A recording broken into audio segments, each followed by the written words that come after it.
আসসালামু আলাইকুম। আমি আপনাদের মাঝে একটি পর্ব নিয়ে এসেছি, সেটা হলো রোস্ট রান্না করা। তো চলেন আমি আপনাদের মাঝে শেয়ার করি। ফ্রাই প্যানে আমি তেল গরম করব, আর মুরগিতে কিছু হলুদ, মরিচ গুঁড়ো আর লবণ দিয়ে একটু মিক্স করে নেব। আর গরম তেলে আমি এটাকে হালকা ব্রাউন কালার করে ভেজে নেব। অত ভাজবো না, ভাজলে বেশি শক্ত হয়ে যাবে, খেতে ভালো লাগবে না। যেন একটু জুসি জুসি হয়, ওরকম করে আমি এটাকে ভাজবো।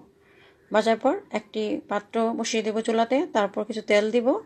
তেলটা গরম হয়ে আসলে আমি পেঁয়াজ কুচি দিয়ে দেব, তারপর এলাচ, দারচিনি আর লবণ আমি এগুলো দিয়ে দেব। তারপর দিয়ে এটাকে ভালো মতো ভেজে নেব। লবণটা তাড়াতাড়ি দিলে পেঁয়াজটা একটু তাড়াতাড়ি ভাজবে। তারপর এগুলো দিয়ে একটু নাড়াচাড়া করে আমি কিছু টমেটো কুচি আর কাঁচামরিচ ফালি করে দিয়ে দেব, এবং এটাকে ভালো মতো মিক্স করব। আর টক দই, পোস্ত বাদাম এটা ছিল, সেটা আমি বেটে নিয়েছি, সেটা আমি দিয়ে দেবো, পোস্ত দানা। তারপর দিয়ে দেবো আদা রসুন বাটা দিয়ে ভালো মতো এটাকে আমি নাড়াচাড়া করব। আর দিয়ে দেবো রোস্টের মশলা, আর দিয়ে দেবো মরিচ গুঁড়ো, এটাও দিয়ে ভালো মতো কষিয়ে নেব। কষানো হয়ে আসলে একটু পানি দেব। পানি দেওয়ার পর দেখবো যে উপরে মশলার সাথে তেল ভেসে আসছে, তখন আমি ভেজে রাখা মুরগিগুলো এটার ওপর, মশলার ওপর দিয়ে দেব, এবং ভালো মতো নাড়াচাড়া করে কিছুক্ষণ এটাকে আমি কষিয়ে নেব এবং ঢেকে রাখবো।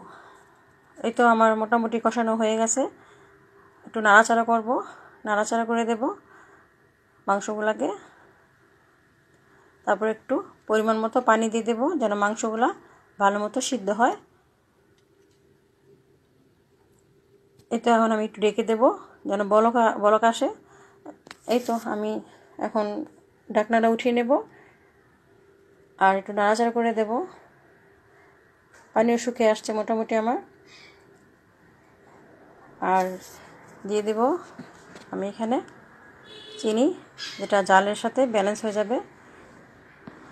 চিনিটা দিলে খাবারটা অনেক টেস্ট হয়, রোস্টের সাথে দিলে একটু ভালো লাগে, সেজন্য আমি দিয়েছি। এটাকে নাড়াচাড়া করব। নাড়াচাড়া করে আমি কিছু কাঁচামরিচ দেব। এটাকে ফালি করব না, জাস্ট এইভাবে দিব যেন ফ্লেভারটা আসে।